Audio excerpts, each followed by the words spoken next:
What's good, y'all? Kabeh here again after 8 months. But yeah, we're back. Out of Ideas is back.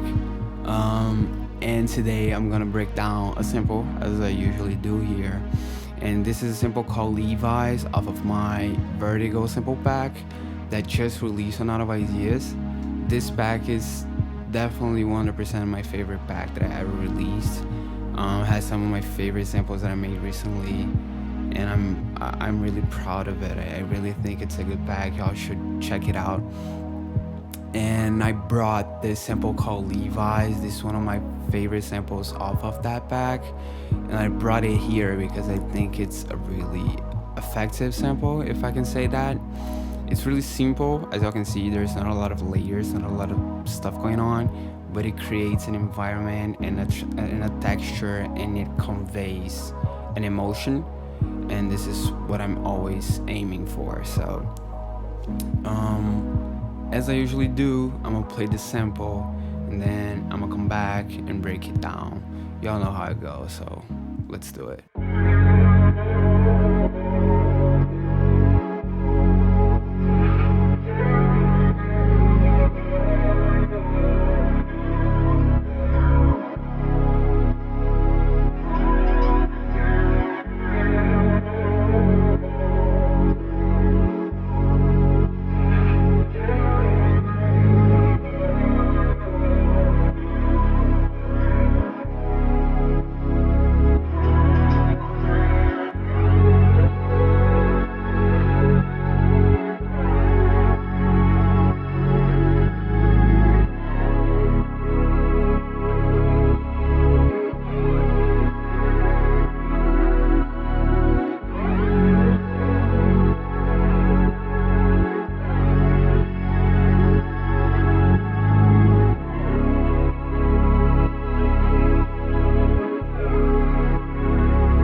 Okay, nice.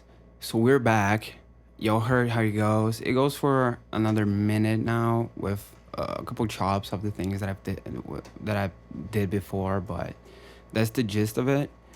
And I think we should start with the bad. That was definitely the first thing that I started with. This is the OP6 native. It's a Korg plugin, if I'm not mistaken, and it sounds so good. This was right when Korg released the OP6 and the Wave State. Yeah, I used the Wave State here too. The OP6 and the Wave State, so I was trying the sounds off of that, and this is how the pad sounds by itself.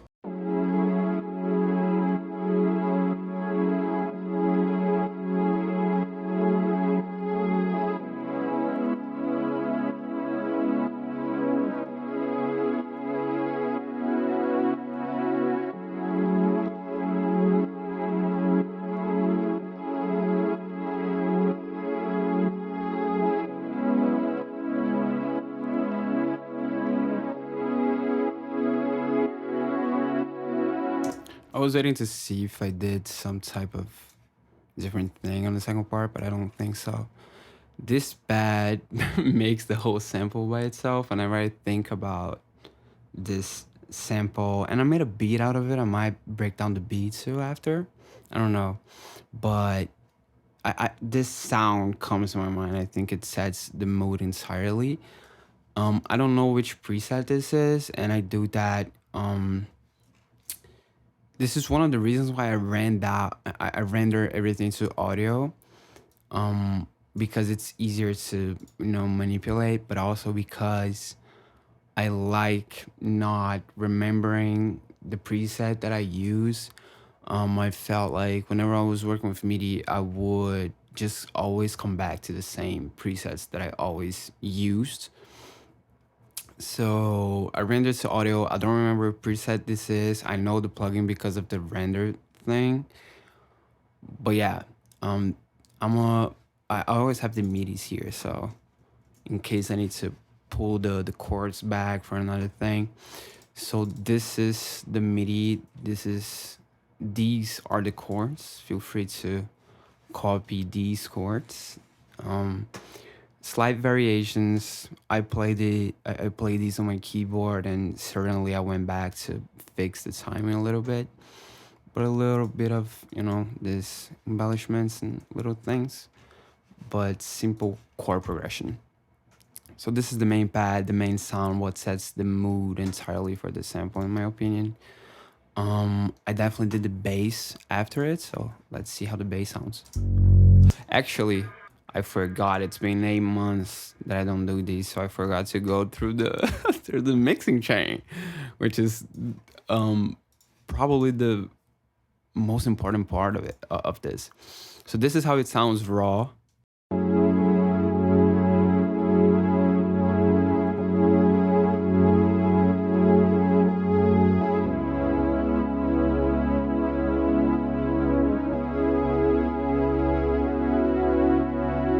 Okay, it sounds really different. I didn't remember it sounding like this.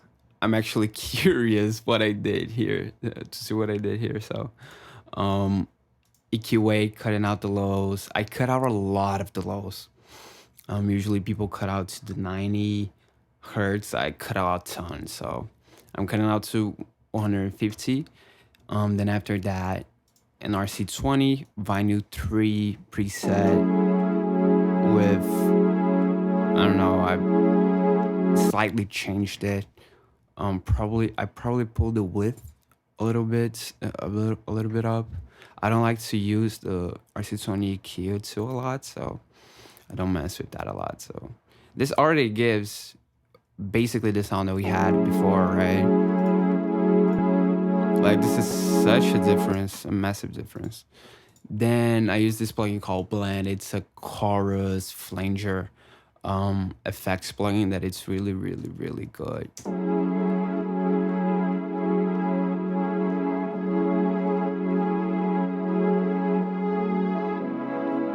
This actually nails it, right? This actually nails it. Like the sound that we had before. Then I had a Pro Q3 cutting out the highs. Really interesting. There's a lot of crackling things and artifacts. I don't know if Blend did that, but I'm cutting out a hell of the highs. And then a shaper box. Just doing a sidechain. Y'all gonna see that a lot of this has sidechain on it. Actually, I have a little sidechain on the master too, that I'm gonna talk about later with LFO 2. So this is one of the things also that makes the sample sound this way. I do a lot of these sidechains. It creates rhythm and creates like tension. I think it's really cool. So the pad is the mixing chain that I almost forgot about. Now the sub bass.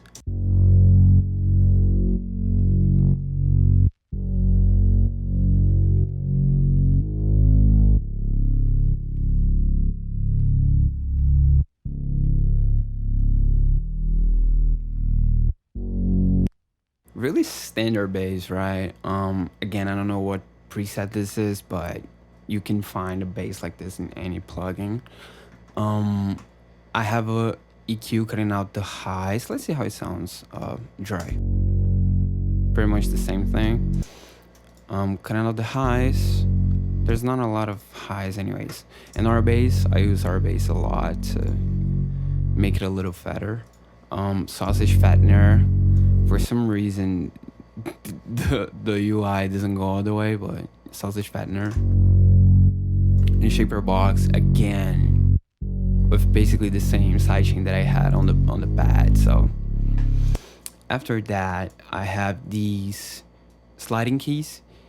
This is something that I do a ton, and people always ask me how I do it. This is so simple.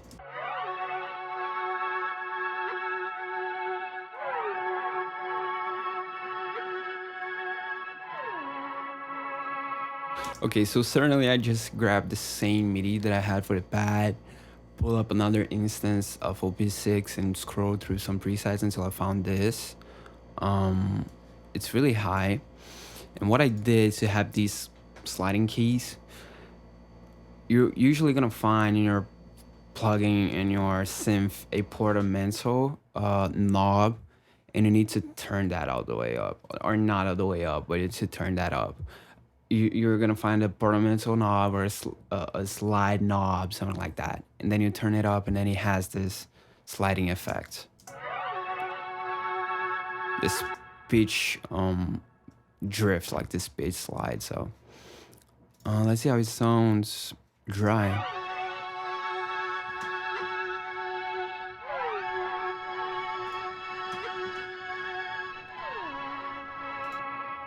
With some EQ, wider. I love wider. And vintage verb. Do I have? I don't think I have a reverb on the pad. That's interesting. So yeah, the pads and the sliding keys. And we have the vocals. The vocals nail it down.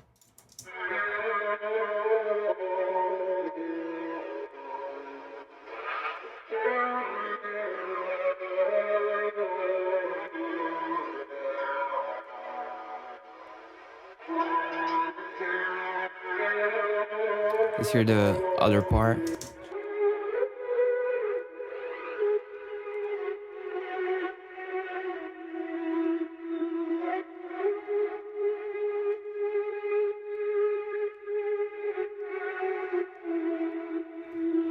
The sample is basically just this pad and this bass and this and these vocals. It's so simple. This is what I'm talking about.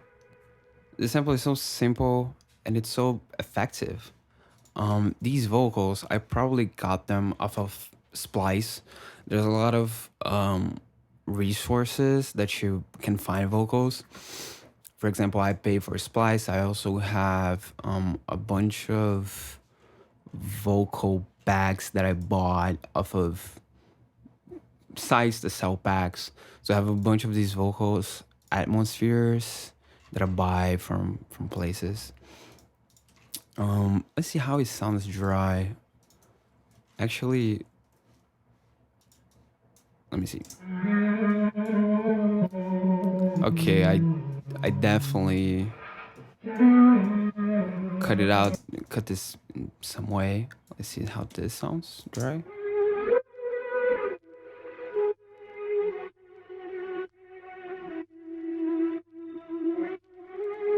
Yeah, this is interesting. With the effects, I have a Pro Q3 cutting on a lot of the lows and some of the highs. This bend shape. Let me go one by one. So Pro Q3 did a compressor. This is the default Ableton compressor. Then a flanger. This is an Arturia flanger.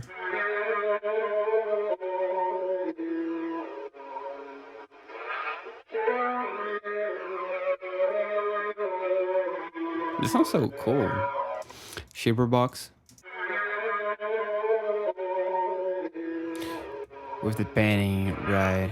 I always do this with vocals or leads or drones. I like to put it in 1.5 bars, and I turn down the mix a little bit, so it's going left to right and right to left, like in this really slow motion that you cannot really grasp it, but you can like hear it, you can feel it, I guess. It helps the motion of the sample, like the whole texture that it creates. While a delay and a vintage verb, obviously. This is basically the entire sample.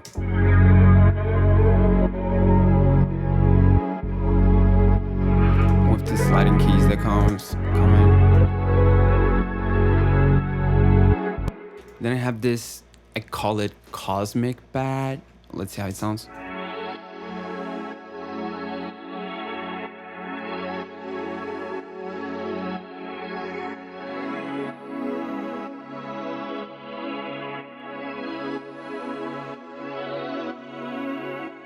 This definitely sounds like something off of a PS2, like Sonic soundtrack or something like that, like a jungle track. Again, this is probably from OP6. I don't know, but this is probably from OP6. This is how it sounds dry.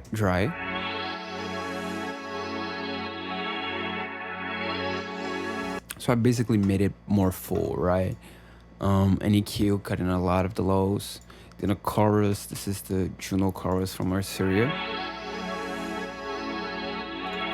Wider. I love wider. RC20. Hotline phase, which is good. This I need to use RC20 more, man. Look at the difference. Like this sounds so cool. I definitely turned the width way more. So one thing that creates like movement and these like different artifacts, and this is why I love using wider a lot, is because you like it fucks up the sound, right? So it doesn't sound as clean as it sounded before. Like it for it to wide, it has to create these artifacts and differences between the left and the right channel. So when you pull that a ton, it fucks up the sound, and I think it sounds really, really cool. This is why it sounds like a nostalgia 2000s PS2 type game, I think. Valhalla Vintage Verb, obviously.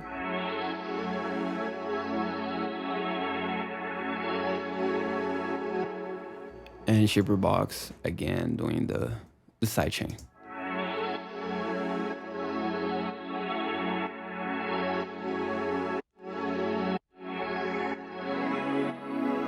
I could turn that sidechain way higher, to be honest. Then I have these plugs.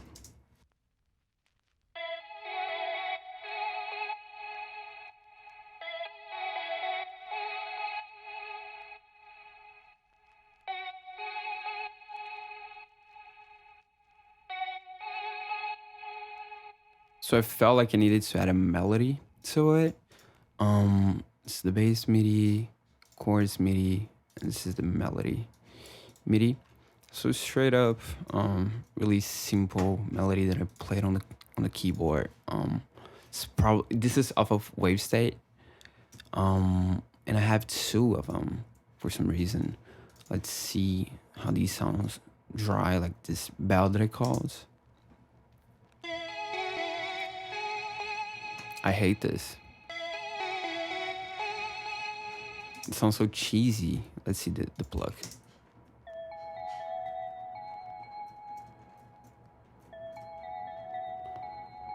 It literally sounds like a Nokia ringtone, like notification. I had those two. So one, you can hear that this one has a lot more of high information. This one has a lot more of low end information. So I just stacked both of them to make it feel a little fuller. Pro Q3 cutting the lows and the highs.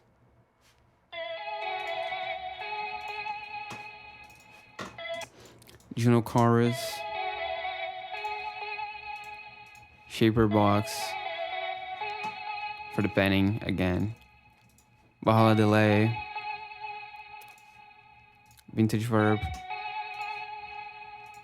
Shaper box with the sidechain again.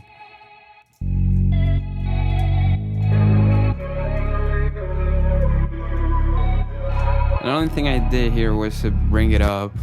Only thing I did here was to bring it up in octave.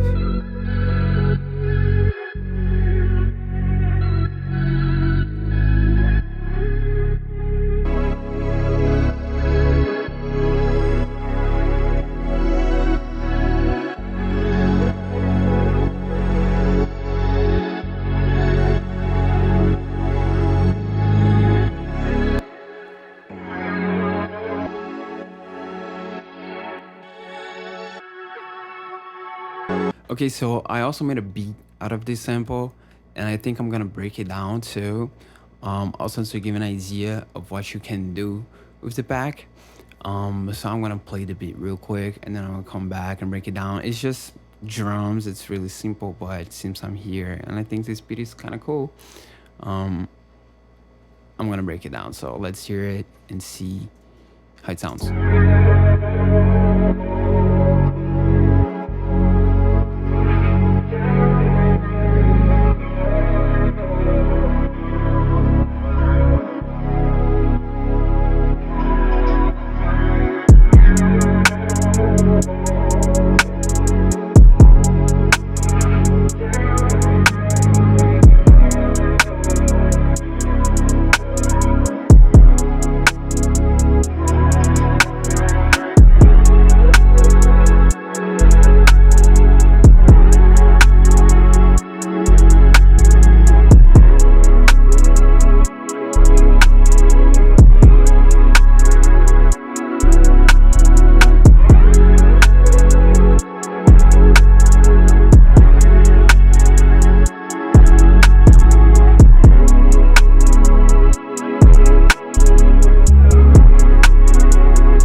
Again, really simple beat, but I think it gets the job done. These sounds, I'm pretty sure they are from Steven Stash, from Drumify, from Split Minds. Shout out Steven. He sent me those drums and was really when I made this sample and I wanted to use it. Those drums are really good. I highly recommend I'll get the kit. So I have the sample here. I chopped the bass, so I have it. So I have the bass in a different track. I would highly recommend you to get the stems also with the back if you're getting it, so you can modify it, the structure in a different way. I didn't pull out the stems because since I made the sample, I already made the structure in the way that I wanted it. So let's hear drums by themselves.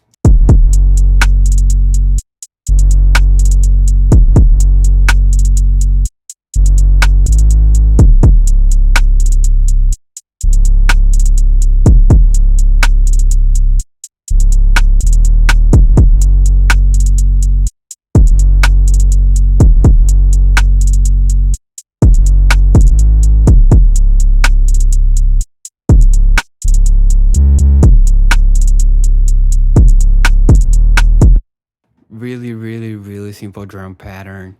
I was going for a more of a party next door vibe or something. We have a couple rims again from Steven's stash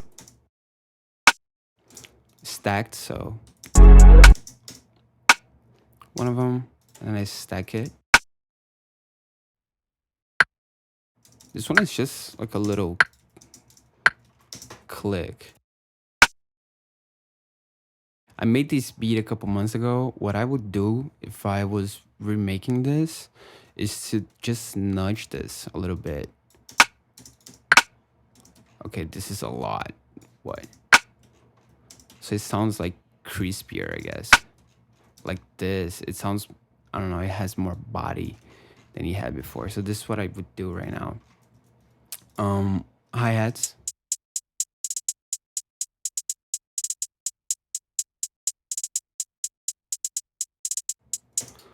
Super simple pattern too. Kicks.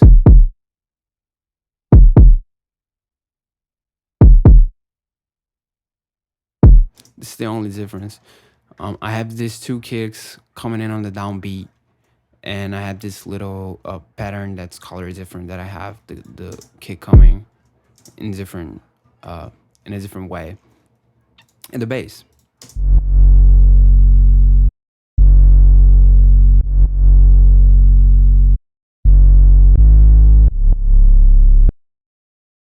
If you are not sure about where to put your 808s, the key of the sample. By the way, all the samples in the back are have the key and the BPM, so you can flip them really easily. But if you don't know exactly where to put the 808s, what I would do is to grab the bass stem. So I have the bass stem here, and you can just grab any type of tuner. So this is the Ableton app default tuner, and it gives you the key, the exact key that the bass playing. So you can just literally just follow the key. And this is what I did here: F sharp, going to C sharp, and even in A flat here. Same thing that I did there, same pattern. So yeah, this is basically the beat and the sample. This Levi's idea, and I ended up putting the sample in the back. Again, I'm really happy to be back. I hope that you learned something from this video. If you liked these sounds and you want to get more of them, check out outofIdeas.co, my website. We're back. Vertigo. This is definitely my best bag that I ever released, and I have a couple new samples that I want to put out also soon in the near future. If you like this video, leave a like and a subscribe and follow me on Instagram. You know, all the things that people ask for, and we'll see each other in 8 months. Bye.